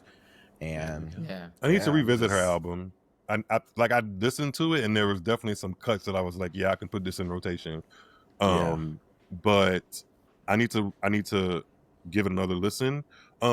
Actually, before we get too far away from music and the Grammys, I did want to shout out Durand Bernarr because he won his first. Yes. absolutely. Yes. Yeah. From Ohio. He won a Grammy for Best Progressive R&B Album, I think is the category, and his acceptance speech, his energy on the red carpet behind the mic, just everything. live tweeting it. Yeah. And you Like, see where he gets it from. His mom is just as lively. I'm like, yes, mama. Yes. Yeah. He has And he has lovable energy. Like, love him or hate him or whatever the situation, he's going to be himself, and it's going to be a light that you can 1000. kind of see and grasp onto. So, and I was put on to him by other black talent like Terrell Grice. So I feel like that's a full circle, like black creative and talent just linking together and creating good stuff moments, because that felt good to see him be authentically him, be black, be queer, be himself in every single way and be super talented and bring home a Grammy. And he's in like his late 30s too, which I love. Like it shows you he's been doing it for a minute, and you're not too old, you know. Exactly. And independent artists as well too. I've seen him twice here in Seattle, like live, and the mic is on. The second time, I was like right there. His microphone's here. I'm right here. I was like, nigga, I'm gonna see you, okay? Because he is such a performer, and it's such a good time. I was so happy for him. And then seeing the video of him and Kehlani getting together, screaming. Oh, that was adorable. Let me tell you. And also very black. That made black and adorable. Made my spirit. That made my spirit feel good. I was like, that's some family ass shit right there. When you love somebody down and y'all and you both win. Yeah. Talk about there being room for everybody to eat. Like that's one of those moments where you be like, here you go. And then too, shout out to Kehlani, you know, because she part of the community as well too. And when I tell you, like for her to be, for her to also be, again, free Palestine. She out here like using her platform and still winning. Like with so many people out there with these huge platforms deciding to be quiet because they don't want to ruffle things and stuff like that. Kehlani is proof. Like, stay true to who you are, do what you love, respect and show up other people. At the end of the day, a hit is a hit. Like, baby, that stick like grits. Right, wrong, or indifferent. It solves a lot of things for good people, bad people, in between. Yeah. I'm excited. I'm excited to hear more about Doechie's new project. You know, she started doing interviews about that, and her look, she said, was representative of the new era that she's into, which is all about womanhood and loving yourself and celebrating blackness. And so, you know, she already hit hard with her first, you know, with her latest album. And so, you know, I'm really excited to see what she's got cooking, you know, now that she's got just so much more confidence in her craft. I'm just really excited to see where she's going to go next. I'm mad at her because this last single that she came out with called Get Up with her and SZA, it makes me want to like smoke some weed and get high because it's very one of those slow melodic songs. You know, you just stand and you just had to get some shit off her chest on that one. Really did. Shut up. That part. And but again, it's making me want to do all these things that she don't do because she's sober. Yeah. She ain't smoking, she ain't drinking. I'm like, but you got me out here wanting to do these things, bitch. Like, fuck. She said, I feel like Doechie would be you, and it's all good. I feel like Doechie would be a good sober companion, though. Even if she doesn't partake, I feel like she'd be a good person to have a drink with. Oh, yeah. You know? Or smoke, whatever, Yep. Absolutely. All right, aunties, do we give a damn about Don Lemon's arrest? Baby. The memes about his husband coming to snatch him out that jail. She's like the bodyguard. I want a man to come get me out of jail the way Don Lemon man got him out of jail. You want him to be white? I said, I know that's right. I know that's right. You know what I appreciate out of this? It's the Uno reverse of it all. Because here you've got someone who already has a pretty prolific, massive platform and who's using their voice as a journalist to shine light on all these things that are happening. And you've got the DOJ basically trying to intimidate him, you know, for the sake of basically trying to silence him. But all it really did was give him a bigger platform. So now you have he has so much more exposure and so much more. I mean, he's already been credible, you know, as a journalist and whatnot. But, you know, the idea that this was going to silence him has not only emboldened him, but it's also given more credence to so many other journalists and civil activists to stand 10 toes down on all the injustice that we're seeing, that is basically just, they've lit a fire under this body of work. And I'm so, you know, it's sometimes you got to, you know, take a couple of L's in a way to get that W. And this is a shining example of that in play. But not being arrested on a Friday and at the Grammys on a Sunday, though. I said, bitch, you know what? That's well, he was at the pre-Grammy party that Friday night. Got arrested right after it. I'm just saying. I mean, he was like, and what? That's how you do it. Hand in hand with his man. I know that's right. I just hope people realize, though, it is another distraction to ploy, though. And they knew that people were going to get riled up around the Don Lemon name. and the other journalists that they also threw in jail that same weekend. And Facts. that because it was the same time that some additional Epstein file stuff came out. So he does this every fucking time that something gets released, or he wants us to be distracted from war and Venezuela and this and that and this and that. So it's the same entire playbook. So I hope, yes, we were rooting for Don to get out. We were upset about the whole thing. Also, just don't lose sight of what they're doing, because they know it's like, oh, squirrel. And so I just hope folks pay attention, because there's going to be more of this to come along in the next 3 years and probably future, just because the cat's out the bag now and just shit like that. But it's just like, I hope people just don't get too distracted by the big names of it all. And yes, we should care 1000%, but we know what the play is and why he's doing it at these certain times, et cetera, et cetera. So I love your point there. And I think we're getting to a place where these distractions, it's like death by 1,000 paper cuts, right? These distractions are adding up. So it's one thing to say, okay, we've got this over here and this over there, and we've got 6 weeks, 6 months apart from these activities happening.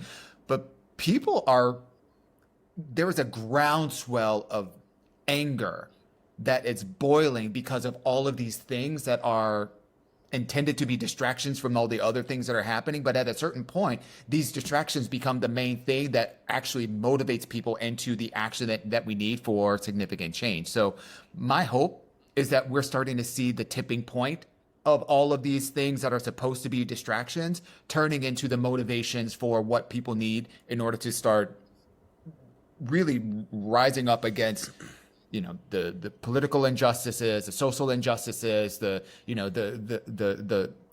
decrease in quality of life that a lot of people are experiencing, and all of these kinds of breaks of what we thought were American rights. And my hope is that we'll start to see a lot of that coming to a head pretty soon. I would like to think so, but I don't think so, given with everything with now the TikTok owner and how they've been now like filtering things out from being posted or shared, like even on TikTok. Like it's been shown that people have literally put certain hashtags out there and 0 likes, 0 comments, no nothing, but put something completely unrelated, thousands of actually likes. Like, and so with them arresting, Don Lemon and the other journalists on Friday, like it just goes to show that like they know from a numbers wise that they don't have the numbers. And so what they're trying to do is trying to take away our ability to share this information, to your point, Duan, so that way we can come together and rally together to do what we need to do. So I honestly encourage us to also make sure that we, as much as we like to use social media for good, for the laughs, the haha, and all that stuff, we all still have to keep sharing, and we got to keep making sure that we're putting out like real actual facts as well too, to make sure that people are getting exposed to that, because at the end of the day, this algorithm is all taught behavior, and the people who have the access to these algorithms that they're training on this data don't look like us and don't give a fuck about us. So they're not building them in a way to actually protect us. So that means we have to keep fighting, unfortunately, both the machine as an AI and these algorithms and them at the same time. So please, everyone, keep sharing. Yeah. Anything, Myles, on your end? I just feel like where we are may be like closer to a tipping point. And also when we were just like talking about what people feel is like conservatism or being conservative in America, like what has been taught to us as American ideals, sometimes I wonder why people just aren't and can't lean into being more progressive. Like, why do we want to be the same country we were in the 19th and 18th century? We're in the 21st. Why can't we grow? Why does it, what specifically made America great? And when was it great? And what are you trying to pull from that era that you want to see now? Was it less black and brown people? Because that's what it seems like. Just like, it's just, I don't know how we get to a function of better civility and less tension. But listen, I'm team black and brown until I'm out of here. So whatever that means is whatever that means. I Same. I co-sign the man. fuck out that. Let's see Should here. I wrap We'll end it up, on this though, for one. Durand? Aunties, do you give a damn about Sherri Shepherd being canceled? My God, today. We're just like breaking news to us. We just found this out during our tea break. We're like, wait, hold on. Hold on. I'll put the little clip, the immediate clip right here. That's crazy. Poor thing. Okay, here's the thing. I kind of saw the writings on the wall. Like, I just felt like some of the things that she has been putting out lately just have been a little forced. Like, it just didn't feel natural. It didn't feel like, I don't know, like it didn't feel like the first couple seasons, if that makes sense. Like, something just felt like she was like maybe talking about things that everyone else was talking about just for sakes, but not necessarily caring about the things that other people were talking about, if that makes sense. So I don't know. I just felt very disconnected from her show the last probably year and a half. I'm sad. Fair. I mean, I don't want to see anybody, black and brown going off the air. And Lord knows we need to be in these houses because hello. I know that's right. But yeah, I'm a little bummed. I never really watched her shows. Like, I watched the clips that maybe would pop up. So I'm sorry. so like, I don't want her off the air by any means, because we need just more black representation out there. Period. Point blank. The period. Yeah. If I watch it, don't watch it. So but honestly, I think it's just the nature of TV right now. Not that many people are really watching network TV and things like that as much as they did back in the days. So it's like, how many? You're not going to maybe have the breadth of shows like we had in yesteryear, quite frankly. And if it doesn't hit the number, it don't hit the number, you cancel it. It's the business of it is kind of crude in that regard. Now hold on now. What? Not the No, arms sorry, crossed. something just came to my mind. When is the news that Jennifer Hudson's show is going to get canceled? When that's supposed to drop? Because if you're using my metrics, if I was going to cancel, if I really had to deepen my black back pocket and cancel a talk show, based off the talking, it would be Miss Jennifer Hudson's show. Just saying. They got that little funky groove walk-in thing where you get your little 15 seconds of shimmying. Spirit tunnel. That's wonderful. Yeah, that spirit The happy tunnel. place. The happy place. Yeah, that's all what they that is call it. cute. Mhm. All that is cute. All that's cute. But the actual talk show, You said the talking. the talking of the show, it's yeah. Mm-mm. But I mean, yeah. Sorry, Sherri. I've never. He said, "Wait a minute." I think that's a very interesting perspective, and I agree with the sentiment. Of all the sentiments that have been shared, number one, it's we love to have more representation, especially in daytime TV, just period. So it's sad that we're losing some ground there, but also shit's got to resonate. I mean, I love me some TV. I love me some good, just trash television, some escapism and all that kind of stuff. And I've never really clicked with Sherri Shepherd.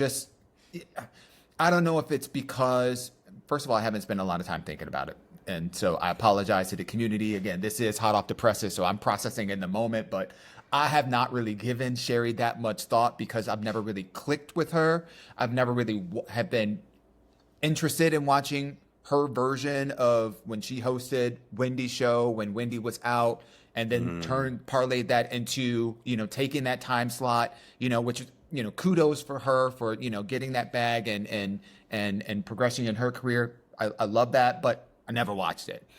And a part of it, as I think about it, had to do with there wasn't really a brand that she brought to the table that for me felt like this is a voice of perspective, an idea, a level of entertainment that was really motivating and inspiring me, to be able to watch her versus anything else that's on TV. And so, I kind of put her in the lane of, the Kelly Clarksons and what's the old girl from E.T.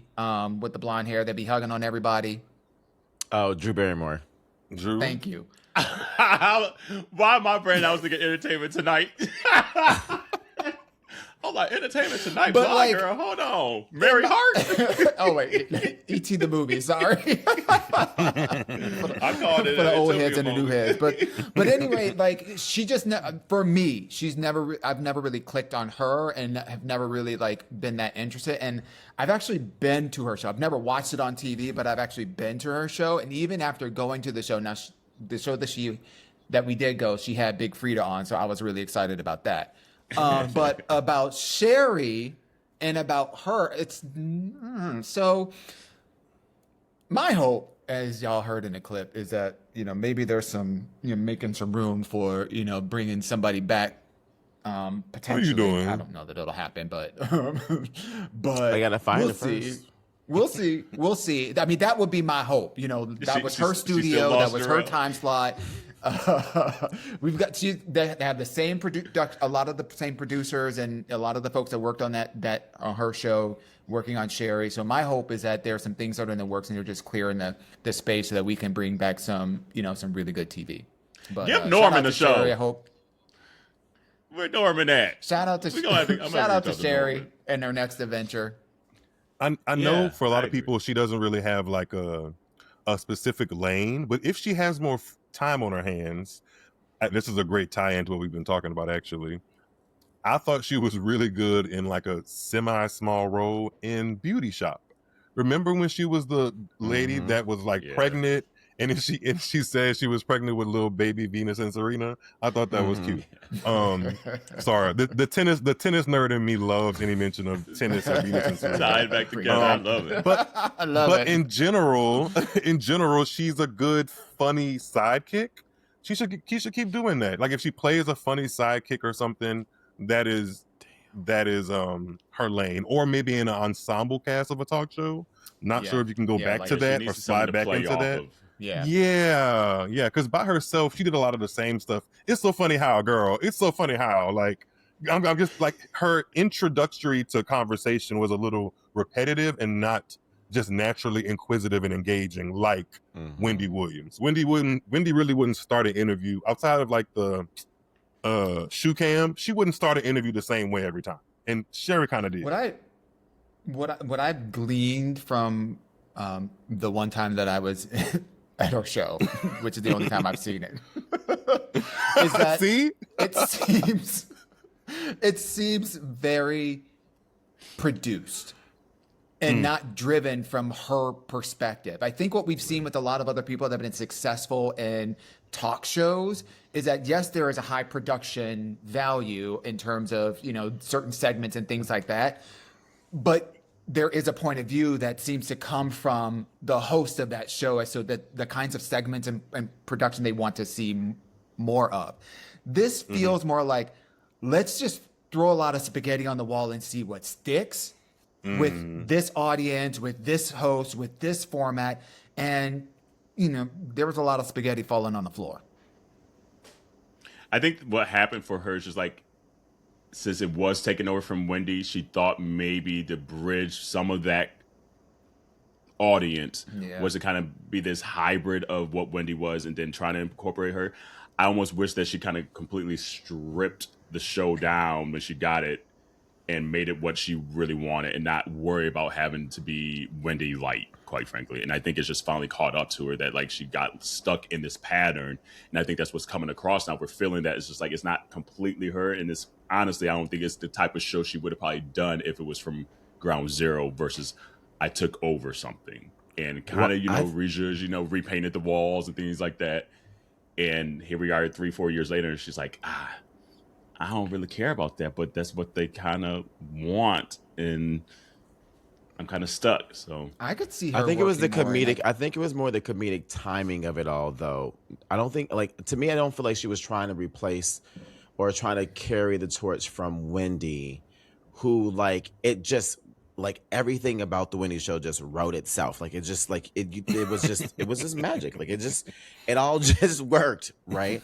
But I think she was leaning and trying to be from more of a comedic standpoint with her approach to this to try to make it funny and stuff like that. And I don't think it just landed well at all with the. She had a good wide segment range of about topics. comedy though. The Laugh Lounge Yeah. segment I thought was really Yeah. good. And then she also, I don't know if she still does it, but I kind of was reintroduced to her voice and tone when she did the Two Funny Mamas podcast, I think, with Kim Yeah. Whitley.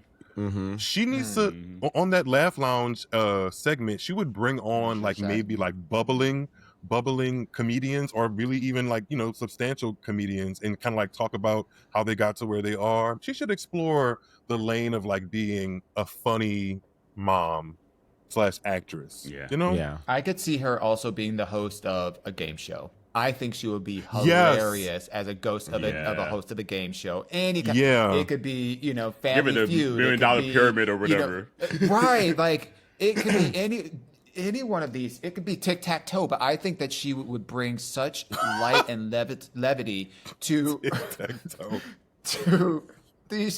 to a game show versus, you know, kind of like an interview style, you know, hosted, you know, daytime talk show, to be honest. Damn, I guess we gave it to him though. Yeah, I guess we did. Hot off the press. Well, we Hot off the don't press. want to see her fail. We want to see Sherri succeed. No. That's what No, it is. that's it the comes point. from love. That's That's the exactly point. what Yeah, it is. it comes from love. Yeah. But obviously, we had a whole list of stuff to the community. We might even add this next week to a couple of topics here, because I mean, they dropped the Michael trailer, the Devil's Prada trailer out there, so I know everyone's talking about that. And then old boy Jarrell Big Baby Miller done lost his toupee, baby.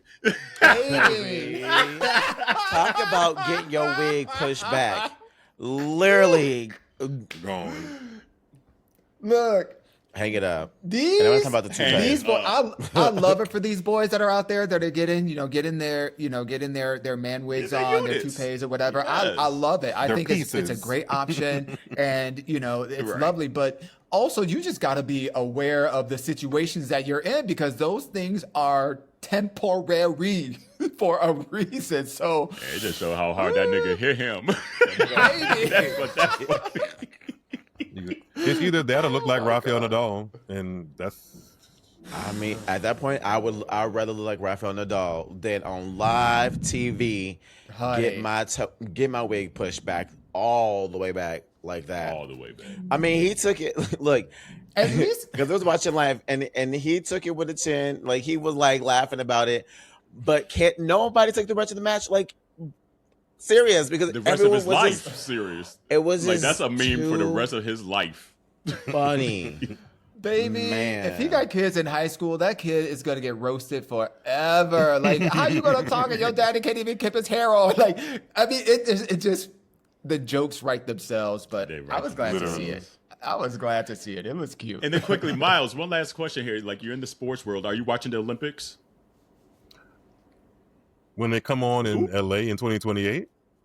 Oop. Gotta So he answer. said, I don't give a damn about that cold shit. I actually, yeah, the we Winter got cold at Olympics. home. darling. We got Yeah, cold Yeah, at the home. Winter We got Olympics cold at never. home.